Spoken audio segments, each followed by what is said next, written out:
আমরা কিন্তু চাইলেই এই একটা কাজ সবাই মিলে করতে পারি। সেটা হলো যত দুর্নীতিগ্রস্ত মানুষ বা মনুষ্যত্ববিহীন মানুষ, যাদের বিবেক কাজ করে না বা যারা সুদ ঘুষ খেয়ে একটা লাক্সারি লাইফস্টাইল মেনটেন করে, এই ধরনের মানুষ আমাদের চারপাশে আত্মীয় স্বজন, পাড়া প্রতিবেশী থেকে শুরু করে অনেক মানুষ কিন্তু এরকম আছে।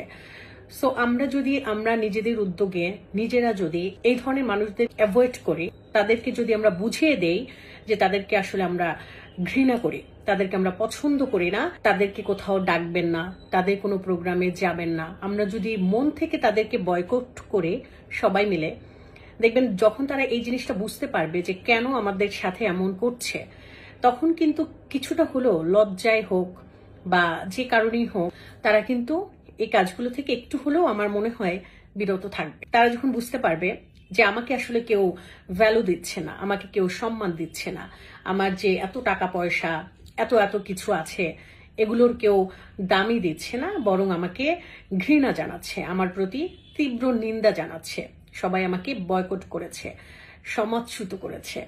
যখন এই জিনিসগুলো আমরা তাকে আঙ্গুল দিয়ে দেখিয়ে দিব যে কেন আমরা এটা করছি, তখন দেখবেন সে লজ্জায় এসব থেকে একটু হলেও সরে আসবে। তাদের যদি সন্তান থাকে, তাদের যদি বাবা মা থাকে, আর তাদের যারা আছে আশেপাশে, আমরা সবাইকে এই জিনিসগুলো বুঝিয়ে দেব এবং প্রত্যেককে আমরা ইগনোর করব, প্রত্যেককে আমরা নিন্দা জানাবো, প্রত্যেকের থেকে আমরা দূরে সরে যাব, তাদের সাথে কোনো বন্ধুত্ব করব না, তাদের সাথে কোনো সম্পর্ক রাখবো না, তাদের মুখের উপরে বলে দেব যে তার আর্নিং কতটুকু, তার বাইরে গিয়ে তার এই যে বিলাসী জীবনটা কিভাবে আসে, এই জিনিসগুলো যদি আমরা তাদেরকে পদে পদে ধরিয়ে দিই, আমার মনে হয় কিছুটা হলেও তারা যখন প্রশ্নবিদ্ধ হবে, আমার মনে হয় কি সেই জায়গা থেকে একটু হলেও সরে আসার চেষ্টা করবে। তার টাকা আছে বলেই যে তাকে এক্সট্রা খাতির করব, তার সাথে সম্পর্ক রাখবো, তার প্রশংসা করব, এই জিনিসটা আমরা না করে, এই জিনিসটা না করে বরং এটা ভাবি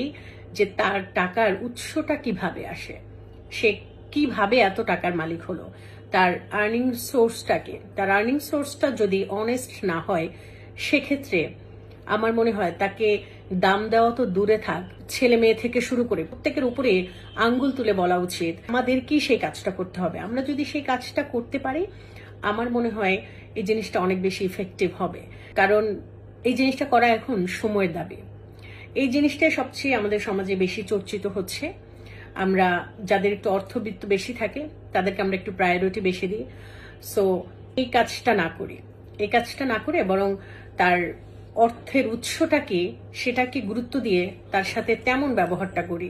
সে যদি অসৎ উপায়ে ইনকাম করে, তাকে আমরা ওইভাবেই ট্রিট করব যে তুমি আসলে নাথিং, তুমি জিরো, তোমার যেটা আসছে সেটা হচ্ছে অসৎভাবে আসছে, মানুষের রক্তচোষা টাকা।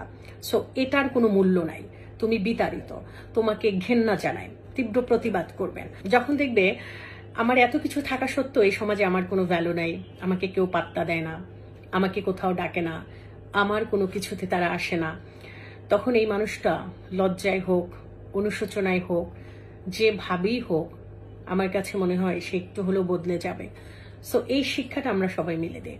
আমরা এই ধরনের অসৎ মানুষদের থেকে মুখ ফিরিয়ে নেই, তাদেরকে বুঝিয়ে দেই যে কেন আমরা তাদের থেকে মুখ ফিরিয়ে নিয়েছি বা কেন তাদেরকে আমরা সমাজচ্যুত করছি। এই ধরনের আমরা এটা কিন্তু সবাই জানি যে কারা দুর্নীতিগ্রস্ত, কার টাকার উৎস কোথা থেকে আসে, কে কিভাবে এত বিলাসী জীবনযাপন করে। সো তাকে কম্পিটিটর হিসেবে না নিয়ে তার প্রতি নিন্দা জানাই।